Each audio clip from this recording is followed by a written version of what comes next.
एक schizophrenia patient को दवा लेने के लिए मोटिवेट करना बहुत चैलेंजिंग होता है। करीब 40 से 45% पेशेंट्स किसी न किसी समय अपनी दवाइयाँ छोड़ देते हैं और सिम्पटम्स रहते हुए भी दवाइयाँ नहीं लेते। उनको अपने सिम्पटम्स में, अपनी बीमारी में इनसाइट नहीं रहती, पूरी उसकी पहचान नहीं रहती। इस वजह से वो दवाइयों के लिए मोटिवेटेड नहीं होते और कई बार पेशेंट दवाओं के साइड इफ़ेक्ट्स की वजह से भी दवाइयाँ छोड़ देते हैं। और जानते हुए भी कि पेशेंट के लिए दवा लेना कितना ज़रूरी है, पर फैमिली मेंबर्स उसे कन्विंस नहीं करा पाते क्योंकि बहुत ज़्यादा कोशिश करते हैं, उसको दवाइयों के फ़ायदे दिखाते हैं, डराते भी हैं, लाड प्यार भी करते हैं, मोटिवेट करते हैं, कई तरह से काउंसलिंग करते हैं, उसको अपनी बीमारी के बारे में इनसाइट दिलाने की कोशिश करते हैं। पर पेशेंट जो है वो अपनी बात से टस से मस नहीं होता और वो दवा लेने के लिए बिल्कुल भी तैयार नहीं होता। और इस वजह से कई बार पेशेंट का या तो रिलैप्स होता है या सिम्टम्स बढ़ जाते हैं, पेशेंट एग्रेसिव हो सकता है और किसी ना किसी तरह की समस्या पेशेंट डील करता रहता है। तो यहाँ इस वीडियो में 10 ऐसे कुछ तरीके बताऊंगा, कुछ ऐसी अप्रोचेस बताऊंगा जिसकी मदद से पेशेंट को दवा के लिए कन्विंस किया जा सकता है।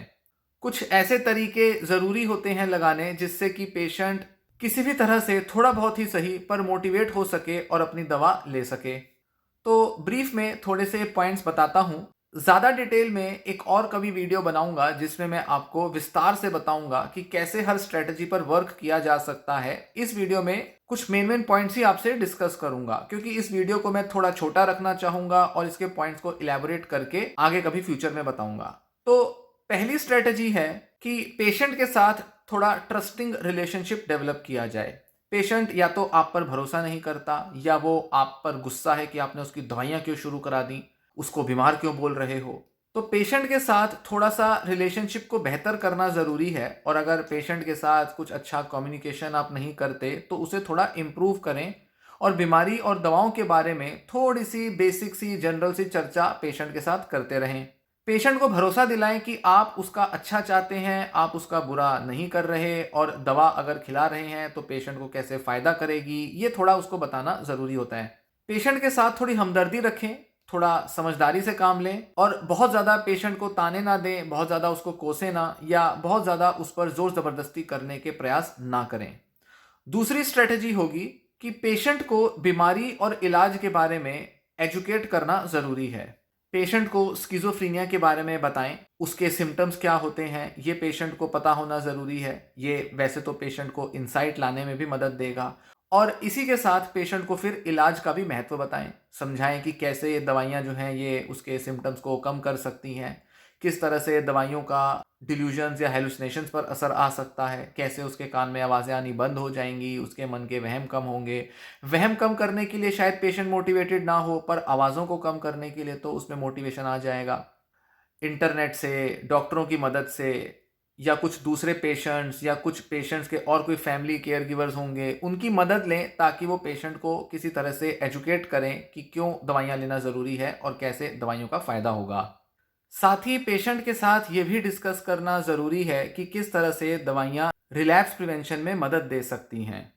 तीसरा पॉइंट है कि फैमिली के सभी लोगों को मेडिसिन की इम्पोर्टेंस का पता होना चाहिए और सभी लोगों में एक तालमेल होना चाहिए, एक कंसेंट होना चाहिए कि पेशेंट का इलाज किस तरह से किया जाना ज़रूरी है। कई बार पेरेंट्स में एक पेरेंट तो कहता है कि दवाइयाँ दिलवा दो, दूसरा पेरेंट जो होता है वो कोई देसी इलाज या कुछ स्पिरिचुअल ट्रीटमेंट की तरफ ज़्यादा मोटिवेटेड होता है। तो ऐसे में कई बार जब पेशेंट है वो दोनों अलग अलग पेरेंट्स की सुन रहा है तो वो दवा देने वाले पेरेंट की उतनी नहीं सुनता जितना कि वो दूसरे की सुनता है। इस वजह से मतभेद होने के कारण कई बार पेशेंट दवा लेने से बचता है। तो ऐसे में ज़रूरी है कि घर के सभी लोग दवा की इम्पोर्टेंस को समझें और जिसकी भी पेशेंट ज़्यादा सुनता है वो व्यक्ति पेशेंट को ज़्यादा मोटिवेट करे और उसके लिए थोड़ा ज़्यादा वो प्रयास ले कि किस तरह वो दवा ले पाए और अपने को ठीक कर पाए। कई बार पेशेंट किसी एक फैमिली मेंबर पर ज़्यादा डिपेंडेंट होता है या उनसे ज़्यादा अटैच्ड होता है, तो इस वजह से वो जो दूसरे फैमिली मेंबर हैं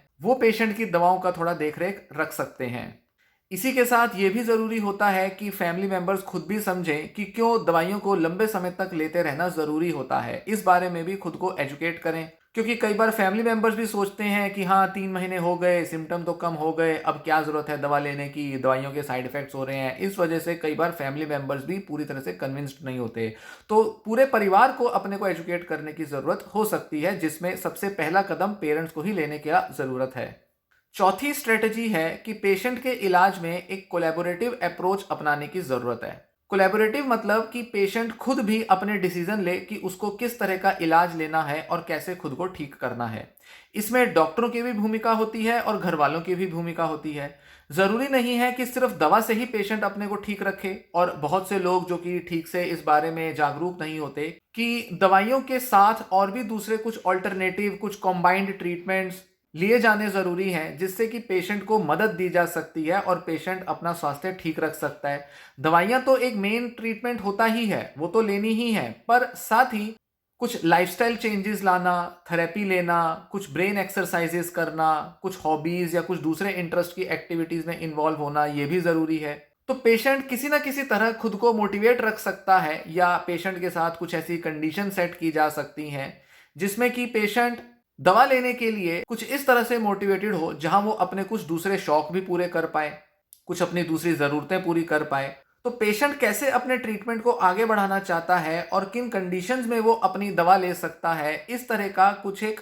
कोलैबोरेशन पेशेंट के साथ करना ज़रूरी है। ज़रूरी नहीं कि पेरेंट और फैमिली मेंबर्स बहुत अथॉरिटेटिव हो जाएं, उस पर बहुत ज़्यादा अधिकार जमाएं और चाहें कि बस वो हमारी ही सुने या वो बस दवाई ले और कुछ ज़्यादा इधर उधर के चक्करों में ना पड़े। नहीं, ज़रूरी है कि वो 2 या 2 से ज़्यादा अप्रोचेज़ एक ही टाइम पर यूज़ की जा सकती हैं इलाज के तौर पर। नेक्स्ट इंपॉर्टेंट स्ट्रेटजी है कि पेशेंट की जो मिसकंसेप्शंस हैं, दवाओं को लेकर, इलाज को लेकर, उसको दूर किया जाए। पेशेंट के मन में कई ऐसे गलत अंडरस्टैंडिंग हो सकती है दवाओं को लेकर या उसके असर को लेकर, खासकर कि उसके साइड इफ़ेक्ट्स को लेकर, जिसके लिए फैमिली मेंबर्स भी खुद को एजुकेट करें और फिर पेशेंट को भी उसके बारे में बताने के लिए आगे बढ़ें। ज़रूरी होता है ऐसे में कि एक्यूरेट इन्फॉर्मेशन ली जाए दवाओं के बारे में, और जितने भी दूसरे इलाज हैं उनके बारे में सही जानकारी लेने के लिए या तो डॉक्टर से बात करें, डॉक्टर से अलग से एक डिस्कशन करें और अपने जो भी मिसकंसेप्शंस हैं उसको लिख लें, डॉक्टर को बताएं ताकि डॉक्टर उन मिसकंसेप्शंस को दूर करे, या फिर किसी क्लिनिकल साइकोलॉजिस्ट से मिलें जो आपको सही तरह से गाइड कर पाएं, या फिर इंटरनेट से सही जानकारी लें जिसके लिए आपको सही वेबसाइट या सही यूट्यूब चैनल या कोई भी ऐसा रिसोर्स है उसकी मदद लेनी होगी। नेक्स्ट, छठी स्ट्रेटेजी है कि पेशेंट को थोड़ा चॉइस दें, पेशेंट को खुद अपने डिसीजन लेने की आज़ादी दें। पेशेंट को अपने ट्रीटमेंट पर पूरा कंट्रोल होना चाहिए और पेशेंट के लिए ज़रूरी है समझना कि कैसे वो अपनी मर्जी से भी अपनी दवाइयों का चुनाव कर सकता है। मतलब ये नहीं कि वो कोई गलत दवा ले ले। जो भी डॉक्टर ने उसको दवाइयाँ दी हैं, अगर डॉक्टर ने उसको 6 मेडिसिन प्रिस्क्राइब की हैं और अगर लगता है कि 2 या 3 दवाओं से जो ज़्यादा असर आ रहा है केवल वही दवाइयाँ लें और बाकी कोई 1-2 दवाओं से अगर साइड इफ़ेक्ट आ रहे हैं, तो अगर पेशेंट चाहता है तो उसकी दवाइयाँ एक गाइडेड तरीके से छुड़वाई जा सकती हैं, जिसके लिए या तो डॉक्टर बदला जा सकता है या फिर डॉक्टर से ही अपने कंसर्न्स शेयर किए जा सकते हैं कि किस वजह से पेशेंट ये दवा नहीं लेना चाहता, और इसके बारे में पेशेंट को समझा जाए और उसको सही तरह से गाइड किया जाए। ये नहीं कि ज़बरदस्ती बस उस पर इलाज थोप दिया जाए कि नहीं ये दवा तुम्हें लेनी होगी, नहीं लोगे तो ठीक कैसे होगे। ऐसा नहीं है, बहुत सारे अलग अलग ऑल्टरनेटिव अप्रोचेस होते हैं दवाइयाँ देने की भी, इसलिए पेशेंट के कंसर्न्स को भी समझा जाए, सुना जाए और उसके हिसाब से या तो दवाइयाँ मॉडिफाई की जाएं या अगर ज़्यादा दवाइयाँ दी जा रही हैं तो उन्हें कम कर दिया जाए, पर यह डॉक्टर की गाइडेंस में ही करना ज़रूरी है।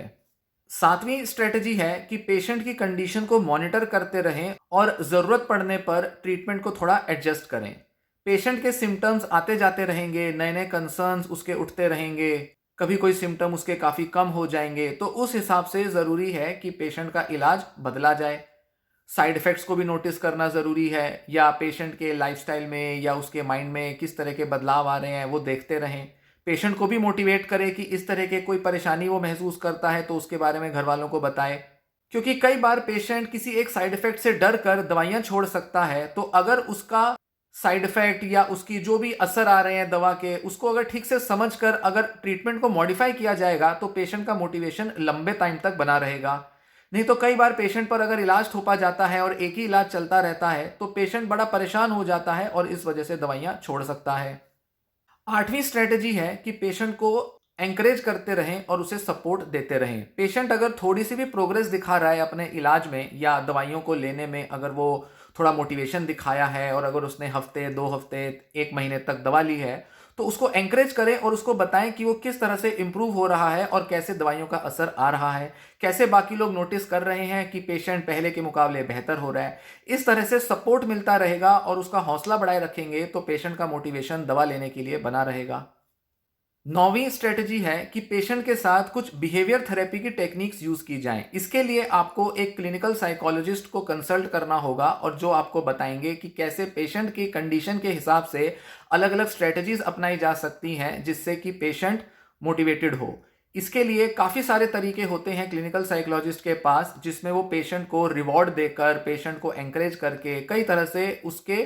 ट्रीटमेंट या दवाओं को लेकर उसकी कॉम्प्लायंस को, एडहेरेंस को बढ़ा सकते हैं। और लास्ट 10वीं स्ट्रेटजी है कि केवल साइकेट्रिस्ट के ही कांटेक्ट में ना रहें, अलग अलग प्रोफेशनल्स को भी कांटेक्ट करें। इसमें साइकेट्रिस्ट तो होंगे ही, साथ ही क्लिनिकल साइकोलॉजिस्ट और कुछ दूसरे काउंसलर्स या कोई दूसरे मेंटल हेल्थ एक्सपर्ट्स की मदद लें, या कोई ऐसे व्यक्ति हो सकते हैं जिसे पेशेंट बहुत एडमायर करता है, उनकी भी मदद लें जो कि उसे दवाइयां लेने में मोटिवेट कर सकें, क्योंकि पेशेंट उनकी ज्यादा सुनेगा और उनकी बात मानने में ज्यादा दिलचस्पी दिखाएगा।